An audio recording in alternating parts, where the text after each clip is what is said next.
అదే RTV app వార్తల్ని క్షణాల్లో చదివే అవకాశం ఉంటుంది. ఒక న్యూస్ పేపర్, ఒక టెలివిజన్ ఛానల్ మీ చేతుల్లో ఎప్పుడూ ఉంటాయి. ప్రస్తుతం మనం తూర్పుగోదావరి జిల్లా రాజమండ్రి నియోజకవర్గం మాజీ ఎంపీ మురళీమోహన్ వద్ద ఉన్నాం. అయితే ఆయన హయాంలో 2014 నుంచి 19 వరకు ఎంపీగా ఆయన విధులు నిర్వహించారు.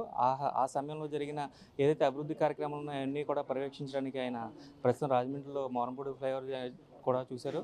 అదేవిధంగా చూసుకుంటే గ్రంథాలయం ఏదైతే గౌతమి గ్రంథాలయం ఉందో ఆ గ్రంథాలయం వద్ద అయితే ఆయన ఉన్నారో ఆయనతో మాట్లాడే ప్రయత్నం చేద్దాం. సార్ చెప్పండి, అసలు మీరు మీ హయాంలో జరిగిన అభివృద్ధిని అంతా కూడా ఒకసారి చెక్ చేసుకుందామని మీరు వచ్చారు. ఎలా ఉంది ఏంటి? యాక్చువల్గా ఒక రోజున ఆకుల సత్యనారాయణ గారు అప్పుడు ఎమ్మెల్యే, ఆయన వచ్చి ఇట్లా ఒకసారి గ్రంథాలయానికి రావాలండి మీరు అన్నారు. ఇంకా ఈ రోజుల్లో గ్రంథాలయాలు ఎవరు చూస్తారండి, అన్నీ డిజిటలైజ్ అయిపోయినాయి, ఆన్లైన్లో చదువుకుంటున్నారు కదండి, లేదు ఒక్కసారి మీరు రండి చూడండి, మీరు ఇక్కడ ఎన్ని తాళపత్ర కేంద్రాలు ఉన్నాయో, ఎన్ని ముఖ్యమైన రికార్డ్స్ ఉన్నాయో, ఎంతమంది రోజు స్టూడెంట్స్ వచ్చి కూర్చొని ఎంతమంది చదువుకుంటున్నారు చూడండి అని చెప్తే వచ్చి చూస్తే నిజంగా చాలా ఆశ్చర్యం వేసింది. ఆ రోజు నాకు ఇంతమంది స్టూడెంట్స్ అసలు కూర్చోడానికి కూడా లేకుండా చెట్ట కింద కూర్చొని కనీస అవసరాలు కూడా లేకుండా వాళ్ళు చదువుకుంటూ ఉంటాం. ఈ బిల్డింగ్ అంతా మొదలుపడిపోయి ఉంది. ఈ బిల్డింగ్ని రీకన్స్ట్రక్ట్ చేసి ఈ బుక్స్ అన్ని కూడా చాలా జాగ్రత్తగా చేయాలి, వాటిలన్నిటి కూడా డిజిటలైజ్ చేయాలి అనే ఉద్దేశంతో ఆకుల సత్యనారాయణ గారు అడిగారు. అప్పుడు ఆయన ఎమ్మెల్యే ఫండ్స్ ఇచ్చి స్టేట్ గవర్నమెంట్ నుంచి ఆయన 2 crores ఇచ్చారు.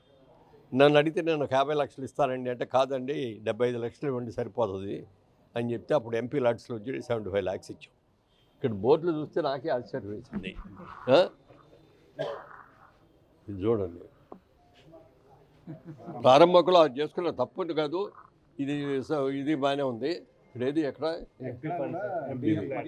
ఎన్డీఏ మరియు ఎంపీ ల్యాడ్స్ నిధులతో అన్నారు, కానీ ఈ ఎంపీ ల్యాడ్స్ నిధులతో అన్నది ఏ ఎంపీ అనేది పేరు రాయాలి కదా. ఇంత డబ్బు ఇచ్చినప్పుడు కనీసం వచ్చి చూస్తే ఓకే ఈ బిల్డింగ్ బాగా కట్టారు, చాలా బాగుంది, ఇంకా జాగ్రత్తగా చేయాలి. ఎందుకంటే ఉన్న ఇవన్నీ తాళపత్ర కేంద్రాలన్నీ కూడా రాబోయే రోజులు ఇప్పుడు పట్టుకుంటేనే కొన్ని ఊడిపోతున్నాయి. అలా కాకుండా వాటిలన్నింటినీ కూడా డిజిటలైజ్ చేసి వాటిని జాగ్రత్త పడితే రాబోయే తరాలకు కూడా అందరికి కూడా చూసుకోవడానికి కానీ దేనికైనా అవసరం అవుద్ది. అది చెయ్యాలని మనస్ఫూర్తిగా కోరుతున్నాం. ఇవాళ మళ్ళీ చంద్రబాబు నాయుడు గారి హయాంలో పార్టీ వచ్చింది. ఇక్కడ ఎంపీ గారు కానీ ఎమ్మెల్యే స్థానిక ఎమ్మెల్యేలు కానీ అందరూ కూడా మన వాళ్ళు వచ్చారు. అన్నీ కూడా 7 గెలిచారు ఇక్కడ. అలాగే ఎంపీ కూడా బ్రహ్మాండమైన మెజార్టీతో గెలిచారు. వీళ్ళందరూ కృషితోటి మళ్ళీ దీనికి పూర్వ వైభవం వచ్చేటట్టుగా ఇంకా రాబోయే రోజుల్లో కూడా ఇంకా గ్రంథాలని చాలా జాగ్రత్తగా చేయాలి. వాటికి వేరే షోకేసులు కట్టించాలి. ఇప్పుడున్నాయి కూడా సేఫ్టీ కాదు, అవి చేయాలని కోరుకుంటున్నాను. అదేవిధంగా చూసుకుంటే మోరంపూడి ఫ్లైఓవర్కి సంబంధించి కూడా నేనే గ్రాంట్ తెచ్చినట్టు కూడా భరత్ చాలాసార్లు ఆయన మాట్లాడారు. దాని మీద ఏం చెప్తారు? ఆయన ఏదైనా చెప్పొచ్చు, ఎన్నైనా చెప్పగలడు ఆయన. దానికోసం ఎంత కష్టపడ్డానో, ఎన్నిసార్లు ఆ ఆఫీసు చుట్టూ గడ్కరీ గారి చుట్టూ తిరిగానో నాకు తెలుసు. మరి ఇవాళ ఆ బ్రిడ్జెస్ 5 బ్రిడ్జెలు శాంక్షన్ చేయించాను. ఇవన్నీ నేనే చేయించాను నాదాన్ని అని చెప్పేసి పెట్టి చెప్పుకుంటే ప్రజలకు తెలియదా ఎవరు చేయించారో ఎవరు చేశారో? ఓకే, మీ హయాంలో ఓపెన్ చేస్తే ప్రారంభోకలు అని చెప్పి మీరు రాసుకోండి, తప్పులేదు, నేను కాదన్నా. శంకుస్థాపన చేశాను, గడ్కరీ గారు చేశారు. దాన్ని కూడా నిర్లక్ష్యం చేసి మళ్ళీ వాళ్ళు ఇంకో కొత్త బోర్డు పెట్టుకొని పని ప్రారంభించిన దాన్ని అది పెట్టారు. కమెన్స్మెంట్ ఆఫ్ వర్క్ అని చెప్పి బోర్డు పెట్టారు. ఎవరైనా శంకుస్థాపన చేసింది వేస్తారు, లేకపోతే దాన్ని ప్రారంభోత్సవం చేసినప్పుడు చేస్తా. ఈ కమెన్స్మెంట్ ఆఫ్ వర్క్, ఇంకోటి middle of the work, development of the work అని ఎవడో శిలాఫలకాలు వేయడు. అవన్నీ ఇప్పుడు చూశాను నేను, చూస్తే కానీ నాకు కూడా తెలియలేదు. ఏదేమైనా మళ్ళీ చంద్రబాబు నాయుడు గారి గవర్నమెంటు, ఎన్డీఏ గవర్నమెంట్ వచ్చింది కాబట్టి ఈ ఎన్డీఏ గవర్నమెంట్లో డెఫినెట్గా ఈ బ్రిడ్జెస్ అన్నీ కూడా అద్భుతంగా చేయటం, సర్వీస్ రోడ్లన్నీ కూడా బాగా చేయటం ఖచ్చితంగా జరుగుతాయి. మళ్ళీ ఆ రోజు వీళ్ళందరూ మరి పిలిస్తే ఆ రోజులు కూడా వచ్చి పూర్తయిందని మళ్ళీ చూడాలని కోరుకుంటాను. అయితే భరత్ 2014 నుంచి చూసుకున్న నా అంత ఎంపీ నిధులు కానీ ఎంపీ ఫండ్స్ కానీ ఈ నియోజకవర్గానికి, మీ పార్లమెంట్ నియోజకవర్గానికి అయితే తీసుకురాలేదు ఎవరో కూడా అని ఒక ఛాలెంజ్ కూడా అప్పట్లో చేశారు. దాని మీద ఏమైనా చెప్తారు సార్? ఆయన ఛాలెంజ్ చేశారనే దానికి నేను మాట్లాడను. నా మీద కొన్ని ఆరోపణలు చేశారు, దాని వరకు మాత్రం మాట్లాడతారు. ఇంతకుముందు ఎంపీ గారు ఏమీ పనులు చేయలేదు, ఇక్కడ ఇసుక అమ్ముకొని కోట్లు సంపాదించారు అన్నాడు. నేను మా ఆఫీసు, నా సొంత ఆఫీసు ఇల్లు కలిపి కట్టుకున్న దానికి కూడా దానికి కావలసిన ఇసుక మార్కెట్ రేట్ ప్రకారం కొనుక్కొని తీసుకున్నానే తప్ప ఒక్క రేణు కూడా నేను తీసుకోలే. నాకు నిజంగా ఇసుక అమ్ముకొని బతకాలి అనే తాపత్రమే కనుక నాకున్నాడితే నేను ఎన్నో సంపాదించుకోగలను. నేను కష్టపడి ట్యాక్స్ కట్టి నీతిగా నిజాయితీగా ఉన్న డబ్బులు నా దగ్గర ఉన్నాయే తప్ప గాలికి వచ్చినవి మోసాలు చేసి ప్రజల్ని దోచుకొని తినేది కాదు నా పద్ధతి. నేను నీతిగా చేశాను, అందరికీ తెలుసు. నేను ఏమేం పనులు చేశానని చెప్తే చాలా ఉన్నాయి. వాళ్ళ ఇప్పుడు ఆ లిస్ట్ అంతా పెట్టడానికి కూడా లేదు నా దగ్గర. ఊరికే ఫ్యూ రాసుకున్నాను. ఇవన్నీ చూడండి, ఇవన్నీ కూడా నేను చేసిన కార్యక్రమాలు. ఇవన్నీ కూడా పూర్తిగా ఇందుకనే ఫ్యూ చెప్పదలుచుకున్నాను. ఇక్కడ మోరంపూర్ రోడ్ ఫ్లైఓవర్, దానికోసం ఎన్నిసార్లు గడ్కరీ గారి ఆఫీస్కి వెళ్ళానో, ఎన్నిసార్లు హై రోడ్స్ అండ్ హైవేస్ వాటికి వెళ్ళానో నాకు తెలుసు. అంతసార్లు తిరిగి అన్నిసార్లు చేసి శాంక్షన్ చేయించి టెండర్లు కూడా కాల్ఫర్ చేస్తే టెండర్కి ఎవరో వేయలేదని చెప్పి దానికి లేట్ అయింది. ఎందుకు వేయలేదు అని అనుకుంటే, ఒక్క బ్రిడ్జి కోసం వేయాలంటే కష్టం అవుద్దండి, మేము దాని బోల్డ్ అన్ని ఎక్విప్మెంట్ తెచ్చుకోవాలి, ఈ 4 కలిపి వేసిన రోజున వచ్చి చేస్తామండి అని అన్నారు. అది డిలే అయిన మాట వాస్తవం. అయినా ఆయన శంకుస్థాపన, నేను కలిసి శంకుస్థాపన చేసిన దాన్ని మళ్ళీ ఏదో కొత్తగా శంకుస్థాపన చేసినట్టుగా బోర్డులు వేసుకున్నాం. అది వాళ్ళ విజ్ఞతకు వదిలేసాం. అలాగే ఈఎస్ఐ హాస్పిటల్ కూడా కూలిపోయే స్థితిలో ఉండి నన్ను తీసుకెళ్ళి చూపించిన రోజున అది రోడ్డు కంటే కూడా పల్లంగా ఉండటం, నీళ్ళన్నీ కూడా లోపలికి వచ్చి ఉన్న పరిస్థితిలో ఉన్నటువంటి దాన్ని చూసి దాన్ని మినిస్టర్ గారి దగ్గరికి వెళ్ళి మినిస్టర్ గారితో శాంక్షన్ చేయించి ఆ బిల్డింగ్ ఇది కూడా చేయించాం. ఇవాళ అది కూడా ఆల్మోస్ట్ అయిపోయి ఫినిషింగ్ స్టేజ్కి వచ్చింది, అయిపోయింది. అది కూడా ఒకసారి వెళ్ళి కళ్ళారు చూద్దామనే కోరికతో అది కూడా చూస్తున్నాను. రైల్వే స్టేషన్స్లో ప్లాట్ఫామ్ 4, 5 నేనుండి చేయించింది. ఆయన ఖాతాలో వేసుకొని నేనే అంటారు ఆయన. తర్వాత ఈస్ట్ సైడ్ టికెట్ కౌంటర్ ఇదివరకు ఉండేది కానీ మూసేశారు. అటు సైడ్ కూడా కావాలండి అని చెప్పి, ఎందుకంటే జనాభా ఎక్కువ అటు నుంచి వచ్చేవాళ్ళు ఉన్నారు. మరి ఆటోల్లో వచ్చేవాళ్ళు కానీ, కాలినడకను వచ్చేవాళ్ళు కానీ, సైకిల్ వేసుకొని వచ్చేవాళ్ళు కానీ కావాలని చెప్పి అది కూడా ఓపెన్ చేయించాం. అలాగే పెద్దవాళ్ళు, వయసు వచ్చిన వాళ్ళు, అలాంటి వయసు పెరిగిన వాళ్ళు, మెట్లెక్కలేని వాళ్ళందరికీ కష్టమవుతుందని ఎస్కలేటర్స్ వేయించాం, ఎలివేషన్ లిఫ్ట్లు పెట్టించాం. ముఖ్యంగా రైల్వే స్కూలు నేను చాలా ఛాలెంజ్గా తీసుకున్నాను ఆ రోజున. ఎందుకంటే ఇక్కడున్న పేదవాళ్ళందరూ, వాళ్ళ పిల్లలందరూ కూడా రైల్వే స్కూల్లో చదువుకునేవారు. అలాంటి దాన్ని మూసేయడానికి ప్రయత్నం చేస్తే నేను వెళ్ళి మళ్ళీ దాన్ని ఆపించి, మళ్ళీ ఆపేసినటువంటి క్లాసెస్ అన్నీ కూడా మళ్ళీ రివైవ్ చేసి, వాటికి అందరికీ కూడా ఉచిత భోజనం కూడా వచ్చేటట్టుగా ఏర్పాటు చేసి ఆ స్కూల్ని నిలబెట్టిపోయారు. మరి తర్వాత వచ్చిన వాళ్ళు ఎందుకు నిలబెట్టలేకపోయారు? మీకు బాధ్యత లేదా? నా తర్వాత వచ్చిన నువ్వు, నీకు బాధ్యత ఉండాలి కదా, స్కూల్ని నిలబెట్టాలి కదా. వాళ్ళు ఏ పరిస్థితిలో ఉంది స్కూలు. అలాగే ట్రైన్ హాల్ట్స్, అనపర్తి వాళ్ళు రాజమండ్రిలోనూ కొన్ని ట్రైన్స్ ఆగట్లేదు, ముఖ్యమైన ట్రైన్స్ అని అడిగితే దానికోసం కూడా అట్లా రైల్వే ఆఫీస్ చుట్టూ 100 సార్లు తిరిగి ఉంటారు. అవి చేయించాను ట్రైన్ హాల్ట్స్. తర్వాత FOB ఫుట్ ఓవర్ బ్రిడ్జ్ అని చెప్పి అనపర్తిలో వేయించాం. నిడదవోలు ఓవర్ బ్రిడ్జ్ కూడా చేయించాం. అది ఇంకా వరకు సరిగ్గా ఇదవ్వలేదు. అలాగే హోమియో కాలేజీ, ఇక్కడ హోమియో కాలేజీలో పోస్ట్ గ్రాడ్యుయేషన్ రావడం కోసం మాకు స్థలం లేదండి, కట్టడానికి ప్లేస్ కూడా లేదు, డబ్బులు లేవని అడిగితే, అప్పుడు సూర్యప్రకాష్ గారు ఆయన ఉండేవారు ప్రిన్సిపాల్, ఆయన వచ్చి అడిగారు. అప్పుడు ఏం చేయాలని వెళ్ళి చూస్తే నాకు పక్కన దీని కాంపౌండ్ కానుకొని ఆ కాలేజీ, ఆర్ట్స్ కాలేజీకి దీనికి మధ్యలో ఒక గవర్నమెంట్ పోరంబోక్ ల్యాండ్ ఒక 1000 గజాలు 1200 గజాలు ఉంది. దాన్ని అప్పుడు కలెక్టర్ గారితో మాట్లాడి అది శాంక్షన్ చేయించుకొని ఆర్ట్స్ కాలేజీ వాళ్ళతో ఒక బేరం పెట్టాం. మీకు మెయిన్ రోడ్డు మీ గేట్ పక్కన ఉంది, ఇది మీకు ఇచ్చేస్తాం, మీరు తీసుకోండి, మాకు లోపల ఒక 2500 గజాలు ఇవ్వండి అని అడిగి అరేంజ్మెంట్ చేసుకొని ఇది వాళ్ళకి రాయించి వెనక 2500 గజాలు తీసుకొని దాంట్లో బిల్డింగ్ కట్టడానికి అప్పుడు చిరంజీవి గారు ఎంపీగా ఉన్నారు. ఆయన దగ్గరికి వెళ్ళి, చిరంజీవి గారు మీరు ఇవ్వండి, ఇది అల్లు రామలింగయ్య గారి పేరు మీద ఉన్నటువంటి హాస్పిటల్, ఇది మీ మామగారు అయినా మీరు ఎంపీ ఫండ్స్ ఇస్తే కావాలి, ఎంత కావాలన్నారు. 1 కోటి రూపాయలు కావాలండి ఆయన. సరే, తీరా వచ్చిన తర్వాత ప్లాన్స్ అన్నీ గీసిన తర్వాత బిల్డింగ్కి 2 కోట్లు అయ్యేటట్టుంది. 2 కోట్ల ప్లస్ 3 కోట్లు. అప్పుడు మళ్ళీ ఆయన దగ్గరికి వెళ్ళి అడిగితే అది కూడా ఆయన ఇచ్చారు. అది ఇచ్చి దగ్గరుండి దాన్ని పూర్తి చేయించాం. బ్రహ్మాండంగా ఉంది. ఇవాళ పరిస్థితి ఏంటంటే పోస్ట్ గ్రాడ్యుయేషన్కి కావలసిన ప్రొఫెసర్స్, లెక్చరర్స్ వాళ్ళందరూ లేక ఆ కోర్సులు తీసేసే పరిస్థితి వచ్చింది. వాటిని వెంటనే చేయించుకోవడానికి మనకున్న హోమియో కాలేజీల్లో మనకి ఆంధ్రప్రదేశ్లో 2-3 ఉన్నాయి, అంతే. 3 కాలేజీలు ఉన్నాయి. 3 కాలేజీలు ఇది ప్రథమంగా బ్రహ్మాండంగా స్టూడెంట్స్ అందరూ ఉన్నారు, ఫెసిలిటీస్ అన్నీ ఉన్నాయి. దీన్ని మరి ఆ పోస్టులు ఇవ్వడానికి స్టేట్ గవర్నమెంటే చేయాలనుకుంటుంది. అది చేయించి మళ్ళీ ఆ కోర్సులు రివైవ్ చేసేటట్టుగా చేసి మళ్ళీ రామలింగయ్య మెడికల్ కాలేజీ ఇది చేయాలని కోరుకుంటాం. అలాగే సైన్స్ సెంటర్. ఇక్కడ ఈ సైన్స్ సెంటర్ కూడా ఇక్కడికి రాకుండా చేయి కలకటా తీసుకెళ్ళిపోవాలని చాలామంది ట్రై చేశారు. అలా కాదండి, ఇది రాజమహేంద్రలో చెయ్యాలి, ఇది ఉండాలి, ఇది సెంటర్ ప్లేస్ అని చెప్పి పోరాడి సైన్స్ సెంటర్ తీసుకొచ్చాం. అది కూడా వర్క్ జరుగుతోంది. గవర్నమెంట్ హాస్పిటల్లో చూసుకుంటే బ్లడ్ బ్యాంకు నేనే కట్టించాను. అవుట్ పేషెంట్కి అందరూ చెట్ల కింద నిలబడితే ఇబ్బందిగా అవుతుంది, షెడ్ సపరేట్గా గురించి దానికి ఎంట్రీ చేయించడం. అంబులెన్స్ ఏదన్నా విపరీతమైన పరిస్థితుల్లో వస్తే పేషెంట్ తీసుకొచ్చినప్పుడు ఆక్సిజన్ బ్యాకప్ అన్నీ ఉండాలి. అవన్నీ ఉండాలంటే దానికి తగ్గ అంబులెన్స్ లేదు ఇక్కడ. అది పూర్తిగా ఇది ఇచ్చేసాం. అలాగే లోపల మరి పేషెంట్లకి ఇచ్చే బట్టలు కానీ బెడ్స్ మీద వేసే దుప్పట్లు కానీ ఇవన్నీ కూడా ఉతకడం కూడా మాకు ప్రాబ్లం అయింది. అంటే లాండ్రీ, దానికి ఆటోమేటిక్ లాండ్రీ కూడా చేయించడం జరిగింది. ముఖ్యంగా మనం కడియంలో చూసుకుంటే నర్సరీలు ఎక్కువ ఉన్నాయి, చాలా నర్సరీలు ఉన్నాయి. నర్సరీలో రైతులందరూ కూడా చాలా ఇబ్బందులు పడుతుంటే చంద్రబాబు నాయుడు గారి దగ్గరికి వెళ్ళి, అయ్యా మీరందరూ గ్రీన్ సిటీ కావాలంటున్నారు, ఎక్కడ చెట్లు బాతాలన్నా మా కడియం నుంచి చెట్లు వెళ్తే తప్ప రావు, వాళ్ళు చాలా ఇబ్బందుల్లో ఉన్నారు, వాళ్ళకి మీరు ఫ్రీ కరెంట్ ఇవ్వండి. ముందు వ్యవసాయానికి ఫ్రీ కరెంట్ ఇచ్చినట్టుగా ఇది కూడా నర్సరీ అనేది ఒక్క పూట నీళ్ళు అందకపోయినా చెట్లు పడిపోతాయి, చిన్న చిన్న అవి, అందుకని కావాలని చెప్పి అది ఫ్రీ చేయించాను. అప్పటికే కొన్ని బకాయిల్లో ఉంది, ఆ బకాయిలన్నీ కూడా క్యాన్సిల్ తీయించేసి వాళ్ళకి ఫ్రీ ఇచ్చాం. ఇంతవరకు ఎవరు చేయలే ఈ కార్యక్రమాన్ని, నేనే చేశాను. ఇవాళకి కూడా దే ఆర్ ఎంజాయింగ్. అలాగే ఎయిర్పోర్ట్ చూసుకుంటే నైట్ హాల్ట్ ఉండేది ఇదివరకు, నైట్ టైం విమానాలు దిగాలంటే లేదు.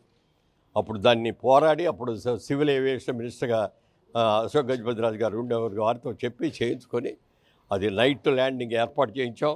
అలాగే రన్వే, పెద్ద విమానాలు దిగాలంటే రన్వే చాలదు అక్కడ, అందుకని అది కూడా రన్వే కూడా ఎక్స్టెన్షన్ చేయించి అది చేయటం. కార్గో ఇక్కడి నుంచి బోల్డన్ని పళ్ళు బోల్డన్ని ఇవన్నీ ఉన్నాయి. వీటికి మార్కెటింగ్ చేయాలంటే ఒక కార్గో ఉండి దేశ విదేశాలకు ఇక్కడి నుంచి వెళ్ళేటట్టు చేస్తే బాగుంటుందని చెప్పి దానికోసం కృషి చేసాం. శాంక్షన్ అయింది అన్నారు, ఎంతవరకు కట్టారో తెలీదు, సార్ చూడాలి, ఓపెన్ కావాలి అది అక్కడ. అలాగే మరి ఎయిర్పోర్ట్ దగ్గర పెద్ద ఫ్లాగ్ ఒకటి చేయించాం, నేషనల్ ఫ్లాగ్, అది కూడా నా హయాంలోనే చేయడం. అలాగే ఇక్కడ కూడా చేసాం కదా కమ్మాల్ చెరువులో కూడా అలాంటిది ఒకటి చేయించాం. అది మళ్ళీ ఆ ఎంపీ గారు నేనే పెట్టింది, నా ఫండ్స్లో తీసామని చెప్పారట. బట్ చేయించింది మాత్రం నేను. ప్రజలుగా రాజమండ్రి ప్రజలకు అందరూ కూడా తెలుసు అది ఎవరు చేయించారు. హార్టికల్చర్ యూనివర్సిటీ కావాల్సిన అవసరం ఇక్కడ ఎంతైనా ఉంది. ఎందుకంటే ఇక్కడ అద్భుతంగా అసలు కొత్త వంగడాలని తయారు చేయడం కానీ, కొత్త మొక్కలు తయారు చేయడం కానీ, ఆ చేసిన మొక్కలు చక్కగా పెంచి మరి ఇవాళ రోజులు మేమందరం కూడా హైదరాబాద్లో ఉండి మేమందరం కూడా మేము జగ్టే ప్రాజెక్ట్స్లో గ్రీనరీ కావాలంటే ఇక్కడ కడియం నుంచే ప్లాంట్స్ తీసుకొని వెళ్తాం.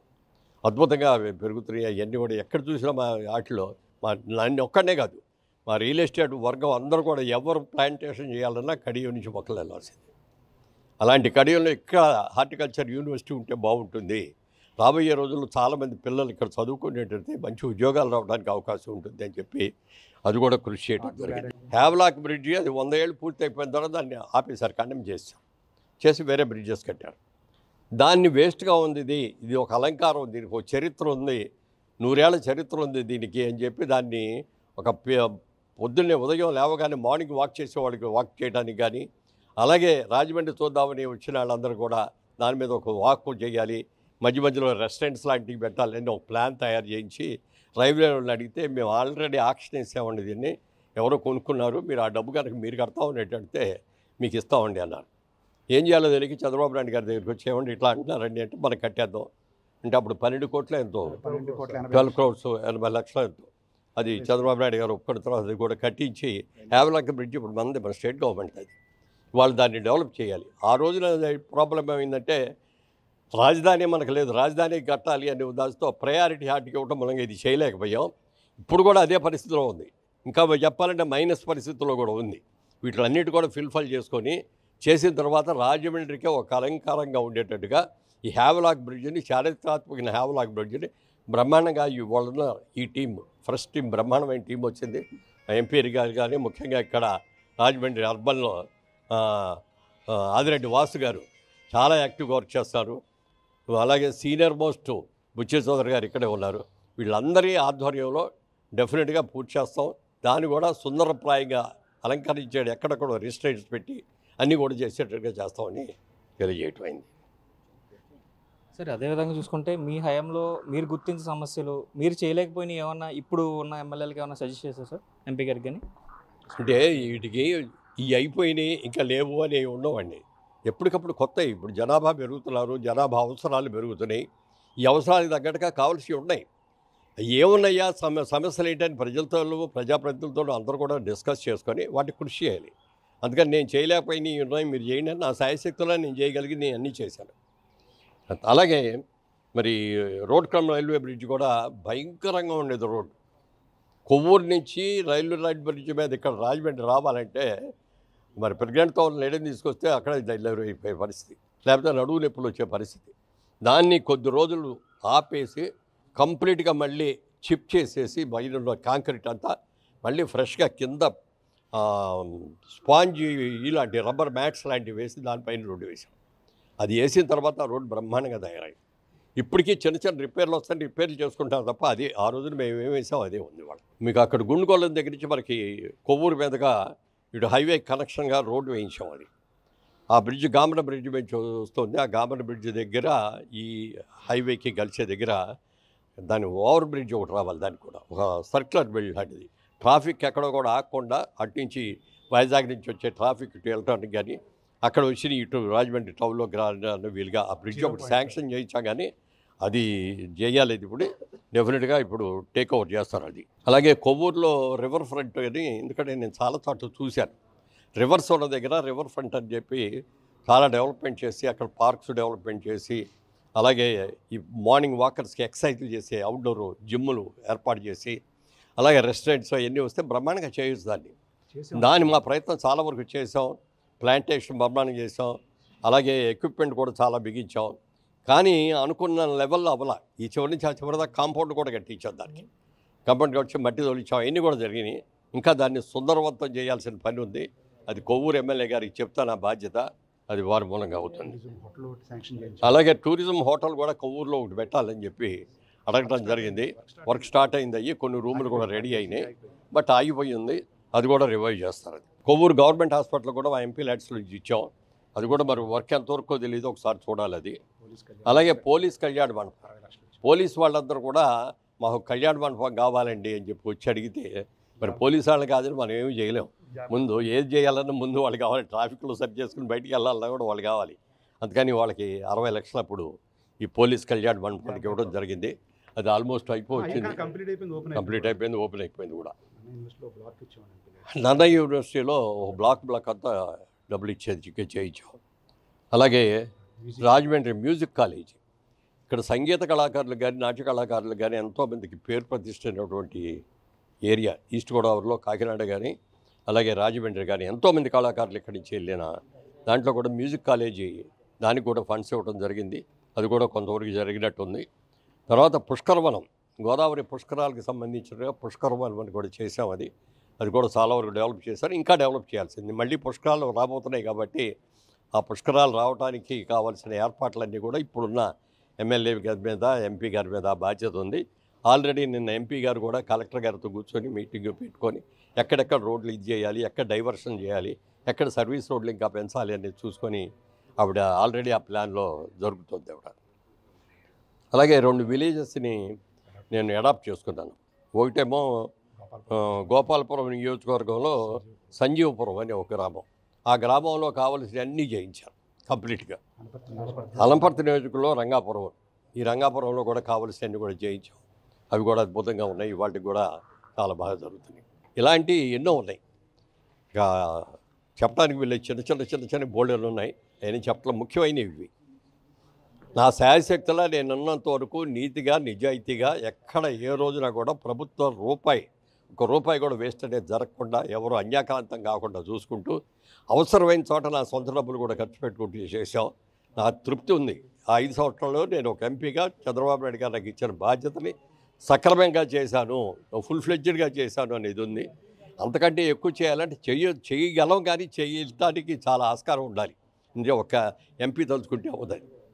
అందరూ కూడా 4 చేతులు వేస్తే కానీ ఏదైనా చేయగలుగుతాం. అది ఇప్పుడున్న వాళ్ళు డెఫినెట్గా మంచి టీం వచ్చింది, వెరీ గుడ్ టీం. ఈ టీంలో ఇంకా చాలా అద్భుతమైన కార్యక్రమాలు జరగాలని మనస్ఫూర్తిగా. ఇది మాజీ ఎంపీ మురళీమోహన్ చెప్తున్న పరిస్థితి అయితే రెండు ఊర్లనైతే మేము దత్తత తీసుకున్నాం, అంతేగాని రూపాయి ఎక్కడా కూడా అవినీతి చేయలేదు. నా సొంత ఇంటి కన్స్ట్రక్షన్కి కూడా ఇసుక మార్కెట్ రేటుకే కొనుక్కుని నేను కన్స్ట్రక్షన్ చేసుకున్నాను తప్ప భరతరామ్ చేసిన అవినీతి ఆరోపణలు అయితే తిప్పికొట్టారు ఆయన. ఇదే విధంగా చూసుకుంటే అనేక పలు కార్యక్రమాలు, అభివృద్ధి కార్యక్రమాలన్నీ కూడా ఒక లిస్ట్ ఏదైతే ఉందో అదంతా చెప్పుకుంటూ వస్తే మామూలుగా ఉండదు అంటూ కూడా కొన్ని వివరించే ప్రయత్నం చేశారు. అదేవిధంగా శిలాపలకాల మీద తాను తెచ్చిన గ్రాంట్ ఎవరిచ్చారనేది కూడా వేయకుండా ఇలా అవమానించడం కరెక్ట్ కాదంటూ కూడా ఆయన హితవు పలికారు. ఇది రాజమండ్రిలో పరిస్థితి. కెమెరామెన్ విజయ్తో శంకర్, RTV, తూర్పుగోదావరి జిల్లా. మరిన్ని వీడియోస్ కోసం ఛానల్ ని సబ్స్క్రైబ్ చేయండి, లేటెస్ట్ అప్డేట్స్ కోసం వాట్సాప్ ఛానల్ ని ఫాలో చేయండి అండ్ లింక్ డిస్క్రిప్షన్ లో ఉంది.